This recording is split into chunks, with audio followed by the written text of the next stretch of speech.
How mindfulness reduces anxiety and depression. There is a quiet revolution happening inside the human brain. Not in laboratories, not in operating rooms, but in the simple act of sitting still, breathing slowly, and paying attention.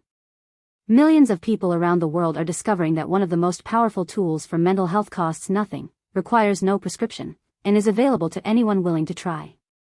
Tonight, we explore the science and soul of mindfulness, and how this ancient practice is changing the way we understand anxiety and depression forever. To understand why mindfulness works, we first need to understand what it is. Mindfulness is the practice of deliberately directing your attention to the present moment without judgment. That sounds deceptively simple. But for most of us, the mind is rarely in the present. Research from Harvard University found that the average human mind wanders approximately 47% of the time. Nearly half of your waking life, your thoughts are somewhere else entirely. Replaying yesterday's argument. Rehearsing tomorrow's fears. Catastrophizing about futures that may never arrive. This constant mental time travel is not just distracting. It is genuinely harmful to psychological well-being. The concept of mindfulness originates from Buddhist meditation traditions dating back over 2,500 years. Ancient texts describe a practice called sati in the Pali language, meaning awareness or attention. For centuries, this practice lived within monasteries and spiritual communities. Then, in 1979, a molecular biologist named John Kabat-Zinn made a decision that would change modern medicine. He took the core principles of mindfulness meditation, stripped them of religious context, and created a structured 8-week program called Mindfulness-Based Stress Reduction, commonly known as MBSR. This program was originally designed for chronic pain patients at the University of Massachusetts Medical Center. What researchers discovered next surprised everyone. Patients were not just experiencing less pain. They were experiencing significantly less anxiety. They were sleeping better. Their moods were stabilizing. Their relationships were improving. Kabat-Zinn had accidentally stumbled onto something profound. Mindfulness was not just a spiritual practice. It was a neurological intervention. And science was about to prove exactly why. The relationship between mindfulness and anxiety begins in a small, almond-shaped structure deep inside your brain called the amygdala. The amygdala is your brain's alarm system. It scans your environment constantly for threats, and when it detects danger, it triggers the stress response. Your heart rate increases. Your breathing quickens. Cortisol floods your bloodstream. This response was designed to help you outrun predators on an ancient savanna. But your amygdala cannot tell the difference between a lion and an upcoming job interview. It responds to both with the same primal urgency. For people with anxiety disorders, this alarm system is perpetually misfiring. The amygdala becomes hyperreactive, treating minor social situations or uncertain futures as existential threats. Here is where mindfulness becomes remarkable. A 2011 study from Massachusetts General Hospital, led by neuroscientist Sarah Lazar, used MRI brain imaging to compare the brains of long-term meditators with those of non-meditators. The findings were striking. Long-term meditators showed measurable physical shrinkage in the amygdala. Not metaphorical shrinkage. Literal, structural reduction in gray matter density in the brain's anxiety center. And this change was directly correlated with participants reporting lower levels of stress and anxiety in daily life. The brain was physically changing in response to mindfulness practice. This phenomenon is called neuroplasticity, the brain's extraordinary ability to rewire itself through experience. But the amygdala is only part of the story. Anxiety also thrives in the default mode network, a system of brain regions that activates when your mind wanders. When you are not focused on a specific task, the default mode network lights up and begins generating self-referential thoughts. Who am I? What do people think of me? Did I make the right choice? What if everything goes wrong? In people with anxiety and depression, the default mode network becomes overactive and stuck in loops of negative self-evaluation. Researchers describe this as rumination.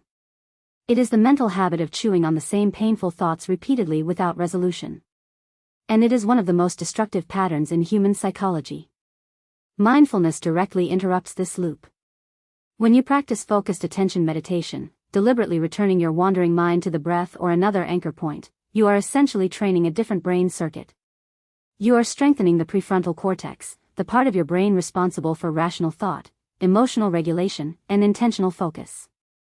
Studies show that even 8 weeks of regular mindfulness practice produces measurable increases in prefrontal cortex thickness. You are literally building a stronger mental brake system, one capable of slowing down the runaway train of anxious thought. The connection between mindfulness and depression runs even deeper than anxiety. Depression is often characterized by what psychologists call cognitive fusion, the tendency to become completely identified with your thoughts. When you are depressed, a thought like "I am worthless" does not feel like a thought. It feels like an undeniable truth about reality. You merge with the thought completely. Mindfulness teaches a radically different relationship with mental content. Through consistent practice, you begin to observe your thoughts rather than inhabit them. You learn to see thoughts as mental events, temporary electrical patterns in your brain, rather than absolute facts. This shift in perspective is sometimes called cognitive diffusion, and it is quietly revolutionary. Mindfulness-based cognitive therapy, developed by psychologists Zindel Siegel, Mark Williams, and John Teasdale in the late 1990s, combined mindfulness principles with established cognitive behavioral techniques specifically to address depression. The results have been extraordinary. Multiple clinical trials have demonstrated that MBCT reduces the risk of depression relapse by approximately 40 to 50% in patients who have experienced 3 or more previous depressive episodes. The United Kingdom's National Institute for Health and Care Excellence now recommends MBCT as a first-line treatment for recurrent depression. This is not alternative medicine. This is evidence-based clinical intervention backed by decades of rigorous research. One of the most important mechanisms through which mindfulness fights depression involves the neurotransmitter serotonin, often called the happiness chemical. Chronic stress and negative thought patterns deplete serotonin levels over time. Most antidepressant medications work by increasing serotonin availability in the brain. Research has shown that mindfulness meditation increases serotonin production naturally.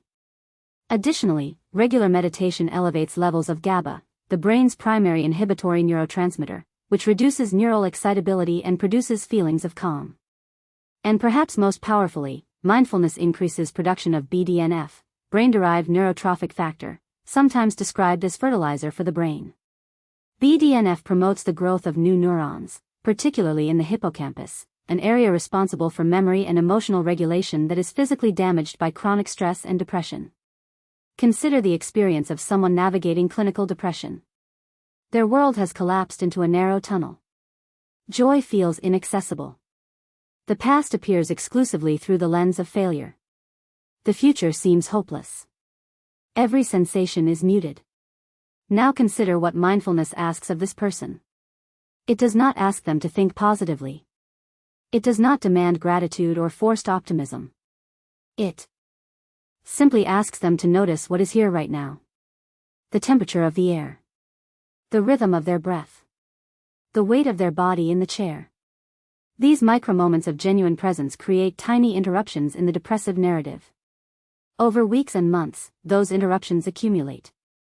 The tunnel begins to widen.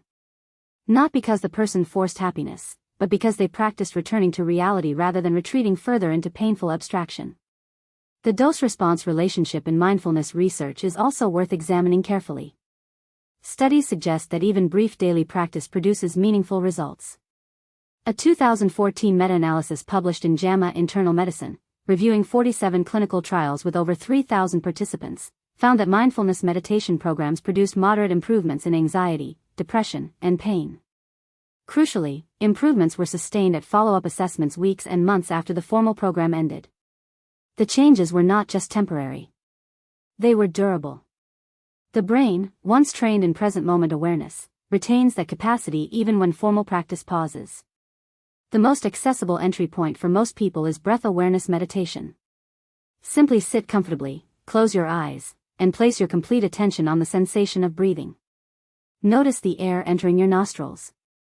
Notice the gentle rise and fall of your chest. When your mind wanders, which it inevitably will, simply notice that it wandered, and return to the breath without criticism or frustration.